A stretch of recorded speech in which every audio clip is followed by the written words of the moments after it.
నమస్తే అండి. నేను మీ దేవరకొండ ఉమా. సెప్టెంబర్ 7వ తారీఖు 2025 ఆదివారము భాద్రపద శుక్ల పౌర్ణమి రోజున రాహుగ్రస్త సంపూర్ణ చంద్రగ్రహణము అనేటువంటిది రాబోతోంది. ఇది భారతదేశం ప్రతి ఒక్కరికి కనబడుతుందండి. మీ ప్రాంతంలోనూ ప్రతి రాష్ట్రంలోనూ ఇది కనబడుతుంది.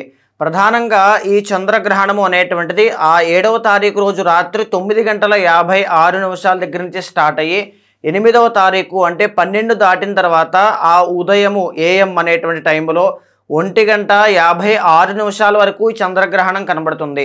సుమారుగా 3 గంటల 30 నిమిషాల పాటు చంద్రగ్రహణం కనబడుతుందండి. ఈ 3 గంటల 30 నిమిషాలు కూడా వెరీ ఇంపార్టెంట్ టైం. ఈ కాస్మిక్ ఎనర్జీ అనేటువంటిది చాలా హై లెవెల్లో ఉంటుంది.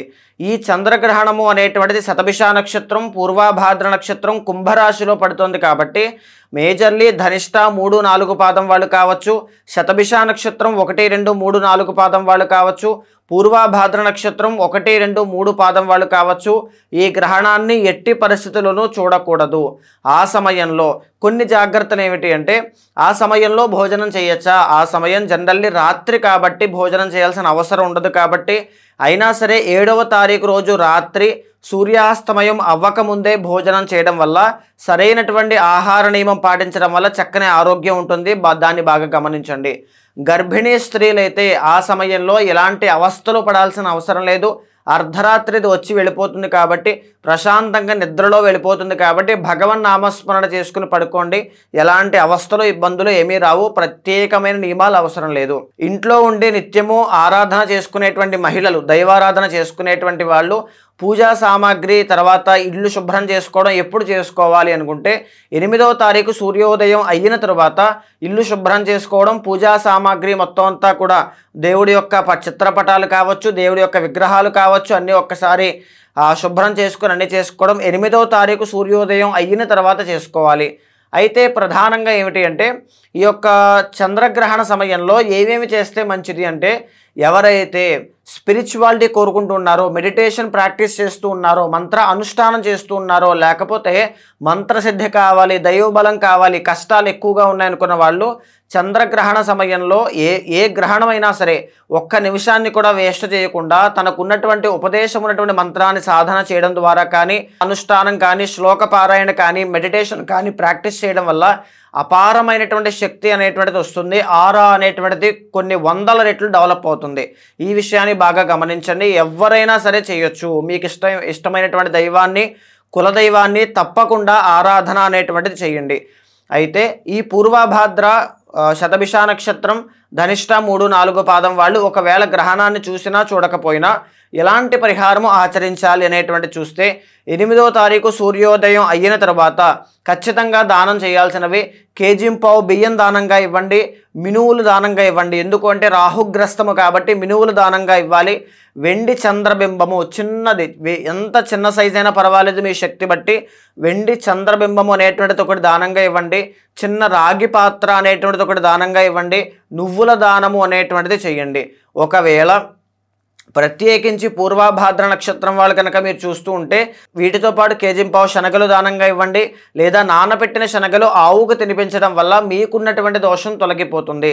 శతభిష నక్షత్రం వాళ్ళు ప్రత్యేకించి ఇవ్వాల్సిన పని లేదు. ఆ బియ్యము, మినువులు, వెండి చంద్రబింబము, రాగి పాత్ర, నువ్వులు దానం ఇస్తే సరిపోతుంది. ధనిష్ట నక్షత్రం 3, 4 పాదం వాళ్ళైతే తప్పకుండా వీటితో పాటుగా కందులు, కేజీంపావు కందులు దానంగా ఇవ్వడం కానీ, కందులు నానబెట్టి ఆవుకు తినిపించడం కానీ ఖచ్చితంగా చేయండి. మీకున్నటువంటి గ్రహణ ప్రభావం చేత మీరు పడే ఇబ్బందులు కానీ ఏవైనా ఉన్నా ఆ బాధల నుంచి చాలా ఈజీగా బయటకు వస్తారు అని చెప్పచ్చు. మీనరాశి వాళ్ళకి చంద్రగ్రహణ ప్రభావం మరి ఏ విధంగా ఉంటుంది, ఎలాంటి జాగ్రత్తలు తీసుకోవాలి మనం చూస్తే కనుక, వీళ్ళకి ఈ కుంభరాశి అనేటువంటిది 2వ స్థానం అవుతుంది. కాబట్టి ప్రధానంగా మీరు చూస్తే కుంభరాశి నుంచి ఫైనాన్షియల్ మ్యాటర్స్లో చాలా జాగ్రత్తగా ఉండాలండి. మీరు ఏదైనా ఇన్వెస్ట్మెంట్స్ చేయాలనుకున్నా, ఆర్థిక లావాదేవీలు ఏవైనా ఉన్నా, పేమెంట్స్ ఏమైనా పెద్దవి ఉన్నా చాలా కేర్ఫుల్గా ఉండాలి. లేకపోతే మోసపోయే అవకాశములు ఎక్కువగా ఉంటాయి.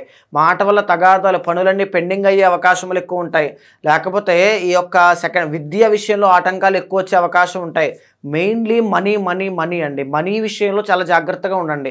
డబ్బులు మీరు అప్పుగా ఇచ్చినా, అప్పుగా తీసుకున్నా అది బ్లాక్ అయిపోతాయి. 100% జరుగుతుంది. గ్రహణ సమయంలో దానికి వారం రోజుల ముందు కానీ, వారం రోజుల తర్వాత కానీ పెద్ద డబ్బులు ఇవ్వడాలు కానీ, ఏవైనా ఆర్థిక లావాదేవీలు ఉంటే వాటి విషయంలో కాస్త జాగ్రత్త. సెప్టెంబర్ మాసంలో అసలు మీకు గ్రహ ఫలితాలు ఏ విధంగా ఉన్నాయో మనం చెక్ చేద్దాం ఒక్కసారండి. 6వ స్థానంలో కేతు గ్రహ సంచారం, 6th and 7th బుధ గ్రహ సంచారంతో కలిపి మీకు 4 గ్రహాలు బాగా యోగిస్తున్నాయి. అంటే మీరు చూస్తే మీకు 17వ తారీఖు వరకు మాత్రమే బలం ఉంది. 17వ తారీఖు దాటిన తర్వాత నుంచి అన్ని వీక్ అవుతున్నాయి. రవి బలం తగ్గుతోంది, శుక్రుడు తగ్గుతున్నాడు, తర్వాత బుధుడు కూడా అంత గొప్పగా యోగించడం లేదు. దీనివల్ల ఏంటి అంటే పనులన్నీ కూడా పెండింగ్ అవ్వడం, స్తంభించిపోవడం, లేకపోతే పనులు పూర్తి కాకపోవడం, మీరు టైం టు టైం ఫుడ్ తీసుకోలేకపోవడం, పని కష్టపడతారు, రిజల్ట్ రాదు. సో దీనివల్ల ఆరోగ్యం దెబ్బతింటుంది, పనులన్నీ పెండింగ్ అవ్వడం వల్ల అసంతృప్తికి గురవుతారు, శుక్రబలం తగ్గుతోంది. అంటే సినీ, నాటక కళారంగాలు, నృత్య, గీత, వాద్యాది రంగాల్లో ఉన్న వాళ్ళకి కూడా ఒడిదుడుకులు ఎక్కువగా ఉంటాయి. ఆ విషయంలో కాస్త మళ్ళీ ఇబ్బందులు ఉంటాయి, కాస్త చూసుకోవాలి. తర్వాత హెల్త్ ఇష్యూస్ అనేటువంటివి చాలా ఎక్కువ అవుతాయండి. ఎందుకంటే 2వ స్థానం కదా, మైగ్రేన్ కావచ్చు, పాదాలకు సంబంధించిన అనారోగ్య సమస్యలు, ఒత్తిడి, వెరికోస్ వెయిన్స్ ఇలాంటి పాదాల సమస్యలు, సయాటికా, స్పాండిలైటిస్, డిస్క్ ప్రాబ్లమ్స్ ఇలాంటివి ఉన్న వాళ్ళైతే చాలా కేర్ఫుల్గా ఉండాలి. పాదములు చాలా కేర్ఫుల్గా ఉండండి. ఒక పని మీద తిరిగి తిరిగి అలసిపోయి కష్టపడి చిరాకు వచ్చి విసుగు పుట్టి వదిలేస్తారు, అలాంటివి ఉంటాయి, చాలా కేర్ఫుల్గా ఉండాలి. ఇంకొకటి ఏంటి అంటే అసలు ఏం చెబుతోంది శాస్త్రం అంటే హాని, నష్టం కలుగుతుంది, కష్టాలు వస్తాయి, ఇలాంటివి చెప్తోంది. మీరు ధైర్యంగా ఎదుర్కొనడానికి సిద్ధంగా ఉండండి, ఏమీ పర్వాలేదు. నేను కొన్ని రెమెడీస్ కూడా చెప్తాను, అది ఫాలో అవ్వండి సరిపోతుంది. ప్రధానంగా మీరు చూసుకుంటే మీకున్న బలం కేతు యొక్క బలం ఉంది. కేతు బలం ఉంది అంటే దాని అర్థం ఏంటి అంటే స్పిరిచువాలిటీ. మీరు పూజిస్తే ఆ దైవ బలం మిమ్మల్ని ఖచ్చితంగా నడిపిస్తుంది. కేతు అంటే దైవభక్తి అండి. మీ దైవభక్తి మీద మీరు కాన్సన్ట్రేట్ చేయాలి. మీ ఇష్టదైవాన్ని, కులదైవాన్ని ఎక్కువగా ఇంకా పెంచుకోవడానికి ప్రయత్నం చేయాలి. అప్పుడే ఈ దోషాల నుంచి ఈజీగా బయటకు వస్తారని చెప్పచ్చు. మీకు పట్టే గొప్పదైనటువంటి బెనిఫిట్ ఏంటి అంటే బుధుడి యొక్క బలం కాస్త బాగుందండి. దీనివల్ల ఏంటి అంటే వ్యాపార, వాణిజ్యాలు, కమ్యూనికేషన్ డిపార్ట్మెంట్లో కానీ, స్టాక్స్ కానీ, షేర్స్ కానీ, ట్రేడింగ్ కానీ చేసే వాళ్ళకి కాస్త లాభములు అనేటువంటివి ఉంటాయి. మీకు సపోర్ట్ అనేది దొరుకుతుంది. బంధుమిత్రుల నుంచి కానీ, కుటుంబ సభ్యుల నుంచి కానీ సపోర్ట్ దొరకడం వల్ల కొద్దిగా ఓవర్కమ్ చేయడానికి ఒక మోరల్ సపోర్ట్, ఫైనాన్షియల్ సపోర్ట్ వల్ల కొంచెం బాగుంటారు. అయితే మిగతావన్నీ కూడా సామాన్యంగా ఉన్నాయి. నేను చెప్పే రెమెడీస్ తూచా తప్పకుండా 8వ తారీఖున పాటించండి. గ్రహణం అయిపోయిన తర్వాత 8వ తారీఖు సూర్యోదయం అయిన తర్వాత దగ్గరలో ఉండే శివాలయంలో కానీ, బ్రాహ్మణునికి కానీ నేను చెప్పే పదార్థాలు దానంగా ఇవ్వండి.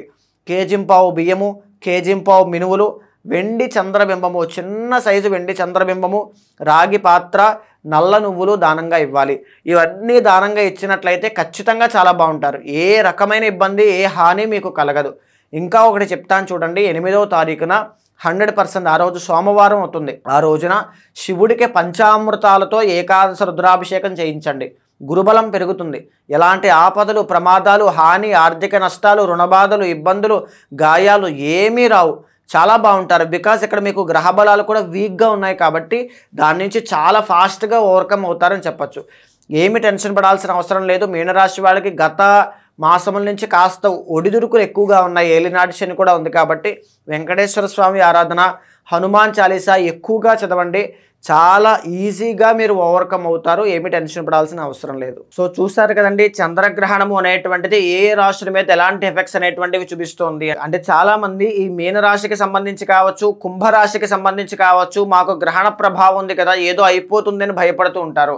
మీరేమీ టెన్షన్ పడాల్సిన అవసరం లేదు. నేను చెప్పిన ఆ రెమెడీస్ అనేటువంటివి పాటించండి. మీ పర్సనల్ చార్ట్ అనేటువంటిది బలంగా ఉందో లేదో చూసుకోండి. ఒకవేళ మీ పర్సనల్ చార్ట్ బలంగా ఉన్నా, మీ దైవ బలం అనేటువంటిది బలంగా ఉన్నా, మీ ప్రయత్న బలం బలంగా ఉన్నా మీకు ఎలాంటి ఆటంకములు అనేటువంటివి, కష్టములు అనేటువంటివి రావు. నిత్యము కులదేవత ఆరాధన, ఇష్టదైవ ఆరాధన ఎక్కువగా చేయండి. మీకు ఏదైనా సందేహాలున్నా లేదా జాతకం చూపించుకోవాలన్నా మీకు కింద కనిపించే నెంబర్కి కాల్ చేస్తే మా వాళ్ళు మీకు పూర్తి వివరాలు అందిస్తారు. తప్పకుండా మీ జాతకాన్ని చూసిన తర్వాత గోచారంతో సమన్వయం చేస్తూ ఏమైనా దోషాలుంటే శాంతి పరిహారములు మీతో ఆచరింపజేసి భగవత్ అనుగ్రహం కలిగేలా చేస్తాను.